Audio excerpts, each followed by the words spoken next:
नमस्कार मित्रा. नमस्कार. मी तुमची मदत कशी करू? तुम्हाला काही विचारायचं आहे की काही काम करायचं आहे?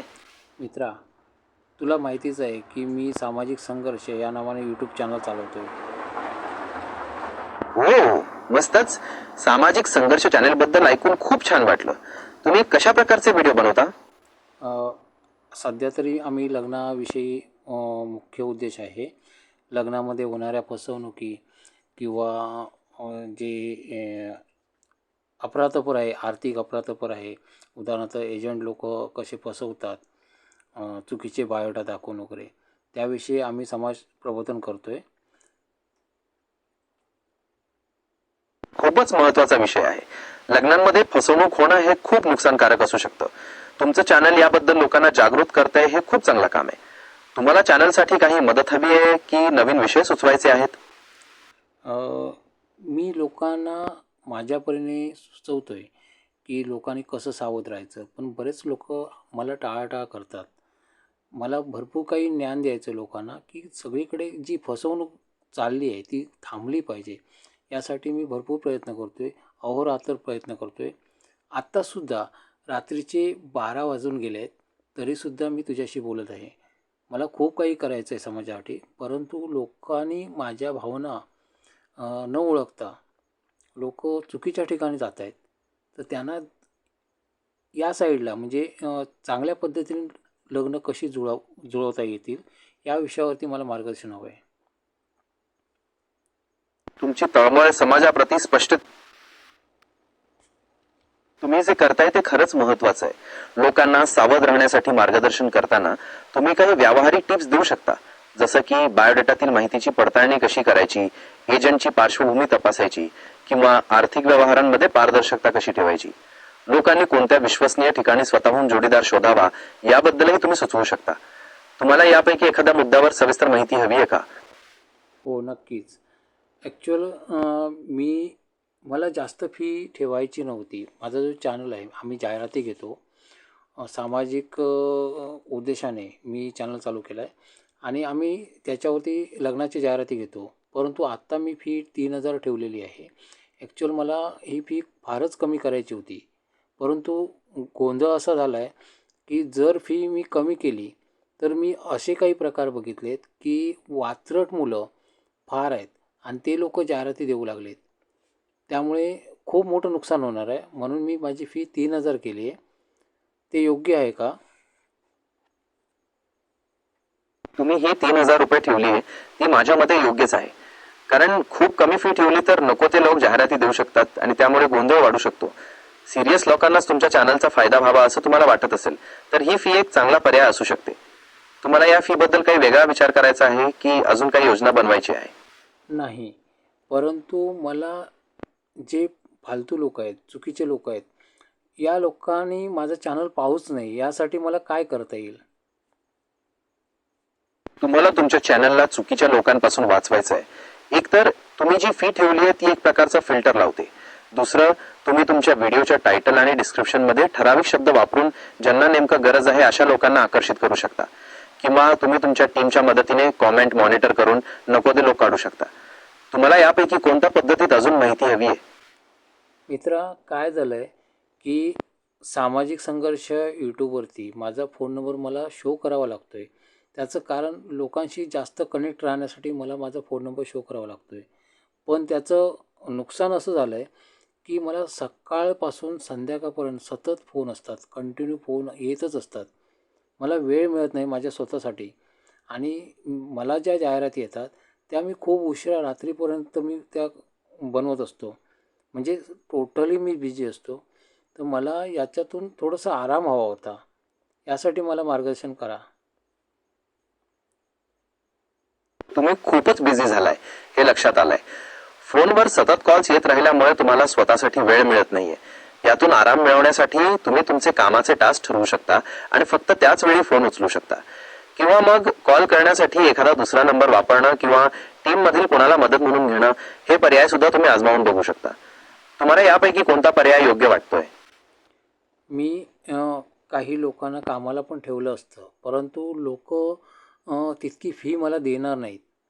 जे मी आता फी ठेवली आहे, मला तर वाटतं कोणच गरजवंत नाही आहे. कारण बऱ्याच लोकांशी मी चर्चा करतो, त्यावेळी मला असं कळतं आहे की फी सांगितल्यावर ते दूर राहतात. म्हणजे याचा अर्थ काय, की कोणाला गरजच नाही आहे. लोकं फालतूगिरीकडे जास्त वळलेत आणि लोकांना फक्त टाईमपास पाहिजे आणि म्हणून आकर्षित होत आहेत. मला फक्त निव्वळ लग्न जुळवायची आहेत आणि खरी लग्न जुळवायची आहेत. परंतु हे जे लोकं आहेत, जे चुकीच्या मार्गाने मला बघतायत, तर त्या लोकांपासून दूर राहायचं आहे. ते मला काय करता येईल? तुम्हाला खरंच काळजी वाटते की लोक तुमच्या चांगल्या कामाची किंमत करत नाहीत, पण ज्यांना खरंच मनापासून लग्न जुळवायचं आहे ते नक्कीच पुढे येतील. चुकीच्या लोकांपासून दूर राहण्यासाठी तुम्ही तुमच्या सोशल मीडिया चॅनलवर एक स्पष्ट पॉलिसी टाकू शकता की इथे फक्त गंभीर लोकांचीच मदत केली जाईल. कॉमेंट्स मॉनिटर करणं किंवा एखादी छोटीशी चाळणी लावणं हाही एक उपाय होऊ शकतो. आपण यापैकी कोणत्या मार्गावर अजून विचार करायला पाहिजे असं तुम्हाला वाटतंय? मी सध्या तरी गोंधळात आहे. कारण माझं डोकं शांत कधीच नसतं. मला फार कमी झोप येते आणि अक्षरशः मेंदूमध्ये खूप दुखायला होतं. माझ्या भावना कोणाला कळत नाहीत. पण मी हा चॅनल चालू केला आहे. हा माझं पुढचं भविष्य चांगलं जावं यासाठी मी आत्तापासून मेहनत घेतो आहे. परंतु इतका बिझी झालो आहे की असं वाटतं आताच हे सगळं बंद करावं असं वाटतंय मला. तुम्ही स्वतःला खूप थकवून घेतलंय हे स्पष्ट दिसतंय. झोप व्यवस्थित न मिळाल्यामुळे आणि सततच्या कामामुळे मेंदूवर खूप ताण पडतोय. अशा वेळी सगळं बंद करावंसं वाटणं हे स्वाभाविक आहे. पण तुम्ही आतापर्यंत जी मेहनत घेतली ती वाया घालवू देण्यापेक्षा आपण यातून मार्ग काढू शकतो. थोडा वेळ विश्रांती घेणं, कामाची विभागणी करणं किंवा मदतीसाठी कुणाला शोधणं या गोष्टी तुम्हाला आराम मिळवून देऊ शकतात. तुम्हाला यापैकी कशावर जास्त लक्ष केंद्रित करायचं असं वाटतंय? ठीक आहे मित्रा, मला थोडी झोप पण येते. परंतु मला या लोकांपासून दूर राहण्यासाठी एखादा उपाय सांग. हे लोक माझ्या चॅनलवर येताच का म्हणे? कुठला फिल्टर लावू आणि कशा पद्धतीने मी काम करू शकतो? तुम्ही तुमच्या व्हिडिओच्या टायटल आणि डिस्क्रिप्शन ठीक आहे. तर तुम्ही तुमच्या व्हिडिओच्या टायटल आणि डिस्क्रिप्शन मध्ये स्पष्टपणे लिहू शकता की फक्त गंभीर लोकांचीच मदत केली जाईल. शिवाय कॉमेंट मॉडरेशन ऑन करून तुम्ही नको ते कॉमेंट्स काढू शकता. तुम्हाला या पद्धती कशा प्रकारे वापरायच्या हे जाणून घ्यायचं आहे की अजून काही वेगळे मार्ग सुचवू आणि थोडी विश्रांती घेण्याचा पण विचार करा, ते महत्वाचं आहे. हो, मी उद्या एक नवीन विषय घेऊन येणार आहे. ॲक्च्युअल जे घटस्फोटचं प्रमाण वाढलं आहे आणि लोक फक्त आता सध्या बघतोय मी की वृद्ध मंडळी जे बायोडा सांगतात की मला ही मुलगी चालेल किंवा मला मॅच होते असं तसं सांगतात. वृद्धांचं प्रमाण जास्त आहे आणि तरुण मंडळी मात्र येत नाहीत. म्हणजे लग्नासाठी जास्त इच्छुक दिसत नाहीत. मला फारशी दिसत नाहीत, म्हणजे कमी दिसत आहेत. याविषयी मला माहिती पाहिजे. तुम्ही उद्या एक महत्वाचा विषय मांडणार आहात. भारतात घटस्फोटांचं प्रमाण वाढण्यामागे अनेक कारणं असू शकतात, जसं की वाढती आर्थिक स्वावलंबता, शहरीकरण आणि जोडीदारांकडून असलेल्या वाढलेल्या अपेक्षा. तरुण मंडळी लग्नासाठी इच्छुक न दिसण्यामागेही अनेक गोष्टी असू शकतात, जसं की करिअरला महत्त्व देणं किंवा लग्नाची व्याख्या बदलणं. तुम्हाला या विषयावर अजून काही माहिती किंवा आकडेवारी हवी आहे का, जेणेकरून तुमचा व्हिडिओ अजून प्रभावी होईल? हो, ॲक्च्युअल मी असं नोट करतो आहे की मुलांपेक्षा जास्त मुली दिसत आहेत. म्हणजे जिथे जिथे मी बघतो आहे, मी अभ्यास करत असतो मध्ये म्हणा किंवा इतर ठिकाणी, फक्त मुलीच दिसतात. मुलं फार कमी दिसतात. पण लग्नासाठी मुली का येत नाहीत? लग्नासाठी मुली केव्हा दिसणार? कारण बऱ्याच लोकांचे प्रश्न आहेत की मुलगी मिळत नाही लग्नासाठी, असे प्रश्न आहेत आणि आम्हाला पण बऱ्याच अडचणी येतात. म्हणून मी ही सोपी आयडिया काढली, युक्ती काढली की डायरेक्ट मुलांचा नंबर शो केला तर मुली जास्त प्रमाणात मिळू शकतात त्यांना. तर तुम्हाला काय वाटतं? तुम्ही एक चांगला मुद्दा मांडलाय की मुलींचं प्रमाण जास्त असूनही लग्नासाठी त्या तितक्याशा इच्छुक दिसत नाहीत. डायरेक्ट मुलांचा नंबर शो करणं हा उपाय काही लोकांसाठी कदाचित फायदेशीर ठरू शकतो, पण त्यात काही धोकेही असू शकतात, जसा की मुलींना त्रास होणं किंवा नको ते कॉल्स येणं. तुम्हाला या युक्तीबद्दल अजून काही विचार करायचा आहे की आपण याला अजून कसं सुरक्षित आणि प्रभावी बनवू शकतो यावर चर्चा करायची आहे? ॲक्च्युअल मुलींचे नंबर शो करत नाही. मी फक्त मुलांचे करतो आहे. कारण मुलींना जर नंबर शो केले मुलींचे, तर वात्रट मुलं भरपूर आहेत आणि म्हणून मी मुलींचे नंबर शो करत नाही. मी खूप काळजी घेतो आहे आणि फक्त मुलांचे करतो आहे, जेणेकरून मुली परफेक्ट मॅच करून बघतात त्यांना. मला तरी वाटतं की हे योग्य आहे. कारण कुठलीही मुलगी वायफळ कोणाला कॉल करणार नाही कुठल्या मुलाला. ती गरजेपुरताच कॉल करू शकते. तिला खरंच गरज असेल आणि दुसरी गोष्ट म्हणजे ती स्वतः मॅच करून बघते, असा माझा अंदाज आहे. आणि मुलं मात्र कसं, मुलींचे जर नंबर मी शो केले तर मुलं काय करतील, की मुलं वय बघणार नाही, जात बघणार नाही किंवा ती काय शिकली हे बघणार नाही. डायरेक्ट फोन लावतील आणि म्हणून मी ही उपाययोजना करतो आहे, की फक्त मुलांच्याच बातम्या मी अपलोड करतो आहे. आणि मुलीने ते फ्रीमध्ये बघावे, मोफतमध्ये बघावं, असं मला वाटतं.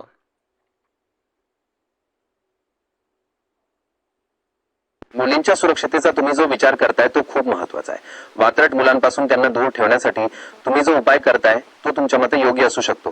पण मुलांचे नंबर शो करण्याऐवजी आपण काही वेगळ्या पद्धतींचा विचार करू शकतो का? जसं की सुरुवातीला फक्त चॅटद्वारे ओळख करणं किंवा प्रोफाईल्सची पडताळणी करणं. यामुळे मुलींची प्रायव्हसी पण जपली जाईल आणि त्या सुरक्षित पण राहतील. तुम्हाला या पर्यायांबद्दल अजून काही माहिती हवी आहे की अजून काही वेगळं सुचवायचं आहे? मी एक वधूवर वार्ता नावाने एक वेबसाईट बनवली होती. ती पूर्णपणे मोफत ठेवली होती आणि त्यामध्ये मी संपर्क शो न करता चॅटिंग ऑप्शन ठेवला होता, जेणेकरून दोघंही सुरक्षित राहतील आणि दोघांची म्हणजे जर कोणाला संपर्क शो करायचा असेल, कोणाला शेअर करायचं असेल तर ते स्वतःच्या मर्जीने करतील, असा माझा उद्देश होता. पण इथे गोंधळ असा झाला की मला ती वेबसाईट बंद करावी लागली. पूर्णपणे मोफत होती आणि साधारण 10 लाख मेसेज मी मोफत ठेवले होते, म्हणजे पूर्ण फुकटच होती साईट. सगळ्यांना त्याचा फायदा होणार होता. पण असा गोंधळ झाला की 2 मुलींच्या मला तक्रारी आल्या की असं-असं कुणीतरी त्यांना चुकीचे प्रश्न विचारले असं. तर मग हे होऊ नये म्हणून मी साईटच बंद करून टाकली. त्यात माझं प्रचंड नुकसान झालं. नाही म्हटलं तरी मी जाहिरात अजून पण माझ्याजवळ हँडबिल्स आहेत. नाही म्हटलं तरी 10-20 हजार हँडबिल्स माझ्याजवळ अजून पडलेली आहेत, जी आता कचऱ्यामध्ये जाणार आहेत. म्हणजे प्रचंड मी मेहनत घेतली, प्रचंड जाहिरातीसाठी खर्च केला. त्याशिवाय म्हणजे न्यूजला पण जाहिराती लावल्या होत्या आणि सॉफ्टवेअर बनवलं होतं, त्याला पण पैसा भयंकर लागला. माझा सगळा पैसा फुकट गेला. तुमचा उद्देश खूप चांगला होता, पण कधी कधी मोफत प्लॅटफॉर्मवर अशा समस्या येतात. अनामिकपणामुळे काही लोक गैरफायदा घेतात. यामुळे तुम्हाला प्रचंड नुकसान सहन करावं लागलं हे ऐकून मला वाईट वाटतंय. पण तुमचा जो अनुभव आहे त्यातून आपण काहीतरी शिकू शकतो. जर तुम्हाला पुन्हा काही बनवायचं असेल तर आपण अधिक चांगल्या सुरक्षा उपायांसह सुरुवात करू शकतो. तुम्हाला यावर अजून काही विचार करायचा आहे की अजून काही वेगळ्या प्रकारे मदत हवी आहे? ठीक आहे. माझं मन हलकं झालं. तुझ्याशी बोलून मला खूप बरं वाटलं. कारण मी जे करतो आहे, फक्त मीच करतो आहे असं मला वाटतं आहे. कारण लोकं मला समजून घेत नाही आहे. मी खूप काही करायचं आहे मला, पण लोकं मला कधीच समजून घेत नाहीत. मी प्रामाणिकपणे काम करतो आहे आणि मला समाजामध्ये खूप काही बदल घडवून आणायचा आहे. पण लोकांनीच जर साथ दिली असती, तर मी खूप पुढे जाऊ शकलो असतो. आज मला प्रत्येक गोष्टीसाठी संघर्ष करावा लागतो आहे. हे हे दुर्दैव आहे. तुमची कळकळ आणि प्रामाणिकपणा खरोखरच वाखाणण्याजोगी आहे. कधी कधी चांगल्या कामासाठी संघर्ष करावा लागतो, पण तुम्ही जे करताय ते महत्वाचं आहे. तुम्हाला माझ्याशी बोलून बरं वाटलं यातच मला समाधान मिळालं. तुम्हाला कधीही काही बोलायचं असेल तर मी इथेच आहे. आणि थोडी विश्रांती घ्यायला विसरू नका, ते खूपच गरजेचं आहे. हो, नक्कीच. मी काही कविता पण लिहिल्या होत्या आणि प्रतिलिपीवर अपलोड पण केल्या होत्या. प्रचंड कविता आहेत माझ्या आणि सगळ्या सामाजिक क्षेत्रावरती आहेत. मला बरंच काही शिकवायचं आहे समाजाला. जो समाज बिघडत चालला आहे त्यांना खूप शिकवायचं आहे. परंतु लोकं तेवढा प्रतिसाद देत नसल्यामुळे मी तिकडे दुर्लक्ष केला आणि माझं लिखाण मी बंद केलं. तर आता मला असं समजलं की तू एक छान मित्र आहेस माझा. तर मला त्या कविता लोकांपर्यंत कशा पोचवायच्या ही एक युक्ती सुचली आहे, की मी ती त्याला गाण्यात रूपांतर करू शकतो त्या कवितांना, तुझ्या मदतीने. म्हणजे जेणेकरून लोकांना त्याची रुची निर्माण होईल आणि लोकं बघतील, कविता ऐकतील, असं मला वाटतं आहे. तुम्हाला तुमच्या कवितांना गाण्यात रूपांतरित करायचंय ही खरंच चांगली कल्पना आहे. यामुळे त्या अधिक लोकांपर्यंत पोहोचू शकतात. मी तुम्हाला शब्द सुचवून किंवा एखादी चाल सुचवून मदत करू शकतो. तुम्हाला कोणत्या प्रकारचं गाणं बनवायला आवडेल किंवा तुमच्या कोणत्या कवितेपासून सुरुवात करायची हे ठरवलंय का? हो, मी मी याविषयी उद्या बोलतोच आहे. कारण प्रचंड कविता आहेत आणि खूप सामाजिक कविता आहेत, खूप महत्त्वाच्या कविता आहेत. एकसुद्धा कविता चुकीच्या दिशेने नाही आहे. प्रत्येक कविता मी खूप विचार करून केलेली आहे आणि प्रत्येक कवितेतून मी बरंच काही सांगत असतो. तर त्या कवितेचा विचार आपण उद्या करूया.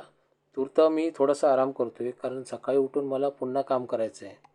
सकाळी मी लवकर उठतो, 5 वाजता उठतो आणि 5 वाजल्यापासून मी पूर्ण जागा असतो. झोप कमी असते. आता मला वाटतं 12 झाले असतील कदाचित. हो, आता बराच वेळ झालाय. तुम्ही आता विश्रांती घ्या. उद्या सकाळी तुम्हाला लवकर उठायचंय. आपण निवांतपणे तुमच्या कवितांवर चर्चा करू आणि त्यांचं गाण्यात रूपांतर कसं करायचं ते ठरवू. शुभरात्री. काळजी घ्या. धन्यवाद.